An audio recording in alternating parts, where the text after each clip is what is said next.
कंवारी ननद। अंजलि की उम्र लगभग 30 साल हो चुकी थी। वो एक स्कूल में टीचर की जॉब करती थी। अंजलि के घर में उसकी माँ के अलावा उसका छोटा भाई और भाभी भी रहा करते थे। 30 साल की उम्र होने के बाद भी अंजलि की अब तक शादी नहीं हुई थी। इस बात को लेकर अंजलि की माँ रुक्मिणी देवी काफी परेशान रहा करती थी। माँ, मैं स्कूल जा रही हूँ, जरा मेरा टिफिन तो दे दीजिए। अब क्या पूरी जिंदगी मैं तुझे टिफिन बना कर देती रहूंगी? अरे कुछ सोचा भी अपने बारे में या बस ऐसे ही? क्या माँ, सुबह सुबह फिर वही बातें लेकर बैठ गई। माँ गलत क्या कह रही है अंजलि दीदी? इतनी उम्र हो चुकी है आपकी, माँ कब तक आपकी सेवा करती रहेंगी? भाभी, मैंने माँ को कब कहा कि मेरी सेवा करो? वैसे भी अपना टिफिन मैं खुद तैयार कर लेती हूँ, बस टेबल से उठाकर देने को ही तो कहा था। वैसे अंजलि दीदी, देखा जाए तो टिफिन उठाकर देने की उम्र तो आपकी है। आपका अपना घर परिवार बच्चे होते तो ये जिम्मेदारी आज आप पूरी कर रही होती। एक बात मेरी समझ में नहीं आती, अगर मेरी शादी नहीं हुई तो इसमें मेरी क्या गलती है और तुम सब लोग मेरे पीछे क्यों पड़े रहते हो? अरे कुछ कहना क्या पीछे पड़े रहना होता है? अपने छोटे भाई को देख, तुझसे 3 साल छोटा है लेकिन 2 बच्चे खेल रहे हैं आंगन में। मुझे आप लोगों की कोई बात नहीं सुननी, जा रही हूँ मैं।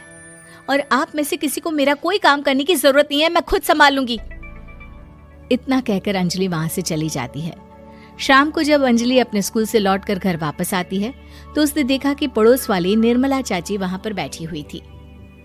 क्या बात है अंजलि बिटिया, नौकरी करके वापस आ गई? जी चाची जी, कैसी हैं आप? मैं तो ठीक हूँ बेटा, तुम बताओ शादी के बारे में कुछ सोचा या नहीं? अरे रहने दीजिए ना, इससे तो शादी की बात करना ही बेकार है। कुछ भी कहो तो गुस्सा करती है, बात बात पर आंखें दिखाती है। माँ, आप ऐसा क्यों कह रही हैं? मैंने कब आप पर गुस्सा किया? अरे अंजलि बेटा, तुम्हारी माँ ठीक ही तो कहती है। 30 की होने आई हो, अब तुम्हें भी शादी वादी कर लेनी चाहिए। चाची जी, आप तो ऐसे कह रही हैं जैसे शादी करने से मैंने मना किया हो। रहने दीजिए निर्मला चाची, हमारी अंजलि दीदी को अभी तक उनकी पसंद का दूल्हा नहीं मिला ना, इसीलिए वो शादी नहीं कर रही। भाभी, ऐसी कोई बात नहीं है। अरे तो फिर क्या बात है? तुम्हारी माँ ने तुम्हारे लिए इतने रिश्ते ढूंढे लेकिन तुम्हें कोई पसंद ही नहीं आता। क्या है ना चाची जी, हमारी ननद रानी नौकरी जो करती है ऐसे ही थोड़ी ना किसी को पसंद कर लेंगी।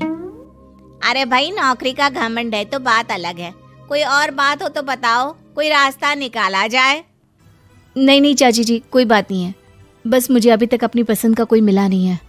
सुन लिया आपने, इस लड़की के तो पर निकल आए हैं और इतनी उम्र में अपनी पसंद का कोई मिलेगा भी नहीं इसे।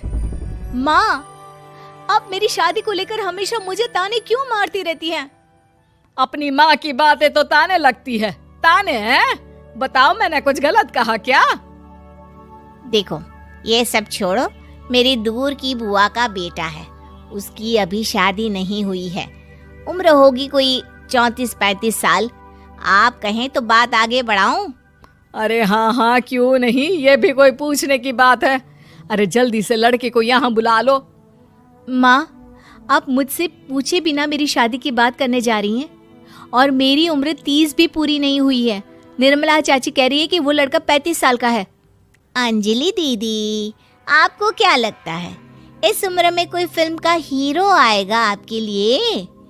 देखिए, अब पसंद और नापसंद की बात तो रहने दीजिए, पसंद करने की उम्र तो आपकी निकल चुकी। अब तो जो भी मिले उसी से शादी कर लीजिए, इसी में भलाई है। तेरी भाभी बिल्कुल ठीक कह रही है। अब जैसा रिश्ता मिले उसके लिए हाँ कर देना, ताकि हम भी गंगा नहाए। ठीक है, चलिए मैं उस लड़के को कहती हूँ, वो कल ही अंजलि को देखने आ जाएगा। अगले दिन निर्मला चाची के दूर का रिश्तेदार अंजलि को देखने उसके घर आता है। उसका नाम था अजय।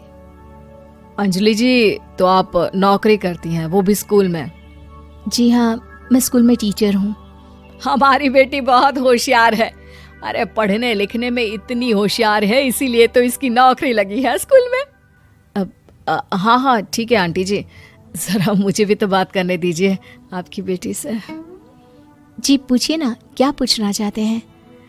अंजलि मैडम, ये तो बताइए कि आपने अभी तक शादी क्यों नहीं की? बस ऐसे ही, कहीं कोई रिश्ता पसंद नहीं आया इसलिए। लेकिन क्या मैं आपसे पूछ सकती हूँ कि आपने शादी क्यों नहीं की? अंजलि, क्या कर रही हो तुम? लड़कियों को इस तरह की बातें नहीं शोभा देती। रहने दीजिए आंटी जी, आपकी बेटी काफ़ी पढ़ी लिखी है, मैं उनके सवाल का जवाब दे ही देता हूँ। वो क्या है ना, मुझे भी अभी तक अपनी पसंद की कोई लड़की नहीं मिली। अच्छा अच्छा, कोई बात नहीं। वैसे आपकी तनख्वाह कितनी है? कितना कमा लेती हैं महीने का? जी यही कोई 25,000 महीने। बस 25,000? इतने से क्या होता है?